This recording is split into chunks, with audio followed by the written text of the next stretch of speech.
So we've had our Bentley Continental for about 6 months now. What's it been like to live with? Well, it hasn't been the money pit that a lot of people warned us it would be, but just occasionally you do find you come up against little things that remind you that these were £130,000 cars new, and in some respects, even though it might be worth £15,000–20,000 today, they do still carry the running costs of a £130,000 car.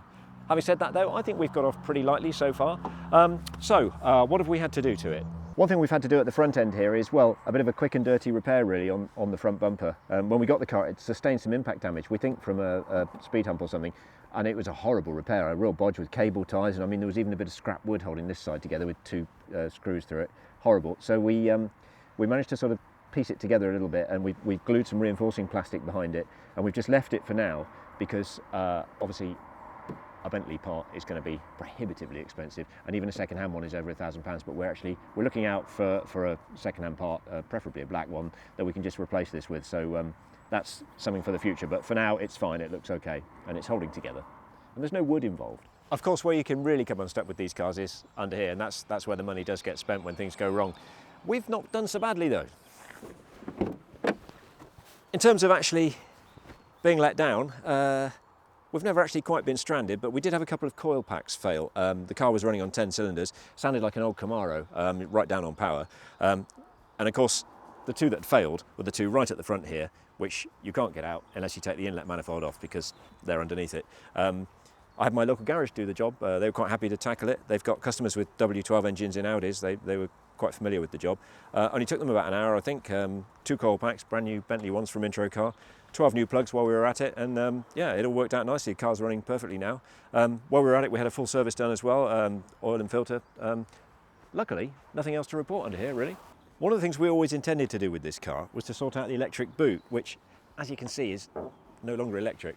I mean, it's no great hardship to lift it, but it's slightly annoying that it doesn't work. But the parts to mend it are really quite expensive, and it's also really complicated.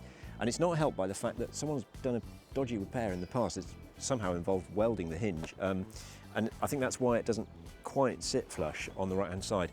For now, I've just left it alone on the basis that it still works. I'd still like to sort it out, but I don't want to disturb it because at the moment it opens and shuts perfectly. So for now we have just left it because it's fine, and it doesn't really make a huge difference. One other thing we've had to do on the outside, a minor thing really, when we got the car, the indicator lens was actually missing from the driver's mirror here, and the whole mirror had obviously been bashed on something, and it was held together with sort of black garden gate screws. I just got a second-hand lens in the end and clicked it all in properly and got rid of all the damage. So that was, yeah, a minor thing, but it smartened up the outside nicely.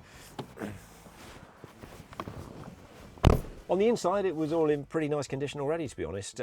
All we've had to do is improve the steering wheel, where the driver's hands have been stuck there for 140,000 miles. I got some proper matching Bentley Magnolia leather dye, and I used an airbrush to just touch it in. It took longer to mask it off than it did to actually spray it.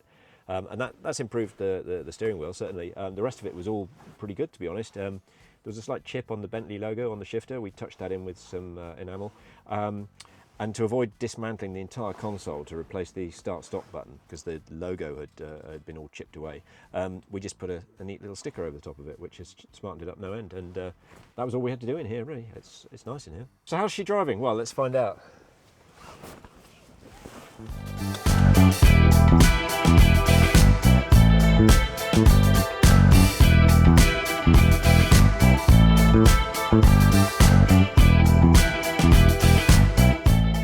Well, you might think with just a service and a set of brakes, you know, the car wouldn't drive any differently. But one thing we've done, which I didn't mention earlier because you can't actually see it, is a couple of suspension arms we've changed, and that's made quite a difference to the way the car feels on the road.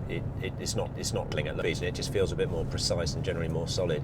So we've got 4 matching tyres and suspensions all up together, and of course with 12 new plugs and a service, it does feel a little bit more eager and a bit more responsive. So, you know, it is driving really nicely actually. But having said that, I still can't quite get my head around the Flying Spur and where it is in the car world. It's either a performance car with an unexpected extra pair of doors, or it's a big limo with an unexpected turn of speed, and it is quick. I mean, they really are quick cars. But they're not that refined. You probably get more refinement in contemporary Jaguar XJ. You know, it's probably quieter and more refined actually as a car. One thing I've noticed is that this car is quite sort of busy. The engine noise is always present, and it always feels like a more of a sports sort of car than a refined sort of limo. Which, of course, was its selling point, I guess, back in the day, and it actually makes it quite unique. There's nothing else that I can think of that's got this combination of sort of raw sporting ability and sort of let's go kind of feel, and has got the 4 doors and the huge legroom in the back. So yeah, it's an odd car, and I can't quite get my head around it, even after having had it for 6 months. Half the time you find yourself just sort of cruising around, wafting along in this big, luxurious limo. So, should you buy yourself a W12 6-litre twin-turbo Bentley? Well, of course you shouldn't. You should buy a hybrid Toyota, shouldn't you? But what we should do and what we want to do are very different things, especially when it comes to cars. And I would say if you want a Continental, don't be put off by the scare stories. Make sure you've got a local trusted specialist to work on it. Get familiar with parts suppliers like Intro Car. Don't be frightened of it.